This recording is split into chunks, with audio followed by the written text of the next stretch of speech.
তো বন্ধুরা কেমন আছো? আশা করছি সবাই ভালো আছো।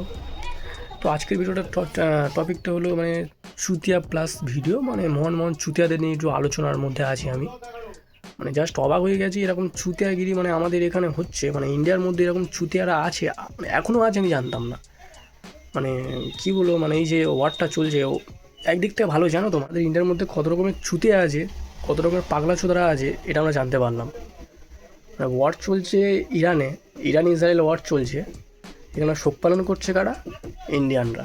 মানে কিছু কিছু চুতিয়ারা, সবাইকে বলছে না, কিছু কিছু চুতিয়া। মানে ইরানের কোন নেতা মারা গেছে, খামিনি না কে, আমি জানি না কে মারা গেছে, ঠিক আছে, আমার জানার কোনো দরকারও নেই, কিন্তু এরা খেদে ভাসাচ্ছে মারা, ঠিক আছে, এরা শোক পালন করছে। যে ইরানের যে যে মারা গেছে, ইরানের এরা খুশি, মানে ইরানের হচ্ছে দেশবাসীরা খুশি, ইরানে কিছু হচ্ছে না, ইরানে এইসব নিয়ে কোনো ম্যাটারই নেই, কোনো আন্দোলনই নেই, ঠিক আছে। এমনকি কিছুদিন আগে ইরানে কী হয়েছিল, একটা আন্দোলন চলছিল, যে কি একটা আন্দোলন চলছিল, এটা তোমরাও জানো, ঠিক আছে।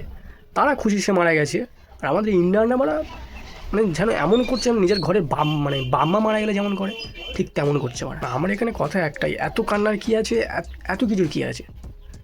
এতই যখন তোমাদের মানে মনে এতই মায়া দেওয়া, এতই যখন হচ্ছে তোমাদের এতই মানে শোক পালন করার ইচ্ছা ছিল, তো কোথায় ছিল এই শোক পালনটা যখন মানে পহেলগাঁওতে 28 জন মারা গিয়েছিল? কোথায় ছিল এই শোক পালনটা যখন বাংলাদেশের দীপুচন্দ্র দাসকে হত্যা করে দিয়েছিল, জ্বালিয়ে পুড়িয়ে দিয়েছিল তাকে? কোথায় ছিল এই শোক পালন যখন দিল্লি ব্লাস্ট হলো, কত লোক মারা গেল, তখন শোক পালনগুলো কোথায় ছিল মারা? তখন তো মুখে থেকে তো একটাও কথা বেরোয়নি মারা, একদম মুখে স্টপ। মানে এরা কারা ছিল? এরা তো আমাদের দেশের লোক ছিল, এদের জন্য তো কই দেখিনি তোমরা কিছু বলতে, কিছু বলা তো দূরের কথা, মানে কোনো কিছু মানে আওয়াজ শুনিনি মুখে থেকে, মানে বলা তো অনেক দূরের কথা, দেখতে পাচ্ছি মানে কোনো আওয়াজই নেই এদের নিয়ে, যে এতজন মারা গেছে, এতই দিল্লি ব্লাস্টে এতজন মারা গেল, দীপুচন্দ্র দাসকে মারা একটা গাছের তাকে পুড়িয়ে মারলো, জ্যান্ত পুড়িয়ে মারলো, তখন তো কিছু মানে এত কিছু হলো না? এত রাস্তা অবরোধ, এত মানে ধর্নায় বসা করি, তখন তো দেখিনি। এখন কোন খামিনি মারা গেছে, তাদেরকে নিয়ে এত মাতামাতি করছে, মানে রাস্তা ব্লক করে, যেন মনে হচ্ছে মানে নিজের বাইরের লোক মারা গেছে। মানে এটা থেকে একটা জিনিস ক্লিয়ার, মানে আমাদের ইন্ডিয়ার মধ্যেই দেশদ্রোহীরা বেশি থাকে, অন্য দেশে কারা থাকে যায় না, কিন্তু ইন্ডিয়ার মধ্যে দেশদ্রোহী সব থেকে বেশি আছে, এটা নিয়ে কোনো আর ডাউট নেই। মানে এত এরা করছে, মানে কে মারা গেছে, এরা এদিকে কেঁদে ভাসাচ্ছে।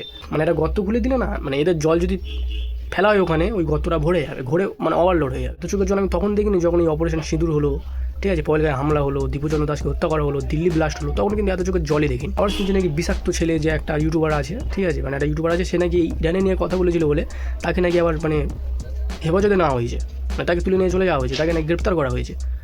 মানে আমাদের ইন্ডিয়ার মধ্যে মানে ইন্ডিয়ার বিপক্ষে যদি কথা বলা হয়, মানে সরি ভুল বলছি, মানে ইন্ডিয়া নিয়ে যদি কথা বলা হয়, তাহলে তুমি জেলে যাবে। ইন্ডিয়ার বিপক্ষে কথা বলো, যদি বলতো যে, যদি বিষাক্ত ছেলেটা বলতো যে হ্যাঁ এটার জন্য ইন্ডিয়া দায়ী, এটা ভারতের মোদী সরকার পাচ্ছে, ভারতীয় ইন্ডিয়ান করাচ্ছে, এর জন্য ভারতের হাত আছে, তাহলে দেখতো ওই কিছু বলতো না।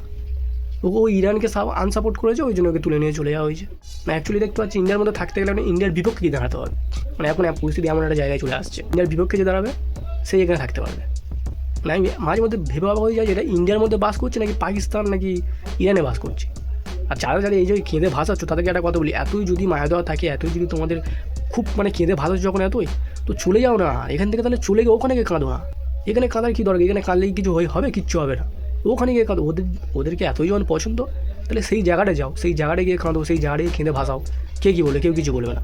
কিন্তু যেখানে থাকবে অন্য দেশে নিয়ে এই দেশে কাঁদবে, তাও যদি এই দেশের মানুষদের নিয়ে যদি কাঁদতো না, ব্যাপারটা মানাই হতো, যে পহেলগাঁও হামলা হয়েছে তখন আন্দোলন করছে, ব্যাপারটা মানাই হতো।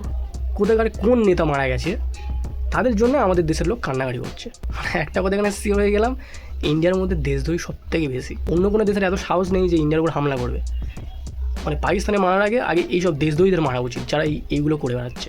মানে আর কী বলো, আর কিছু বলার নেই, এত কিছু দেখে জাস্ট অবাক হয়ে গেলাম। যাই হোক, তোমরাই বলো এই যে এইগুলো হচ্ছে, এগুলো ঠিক না ভুল, তোমরাই বলো, তোমাদের রায়টা কি?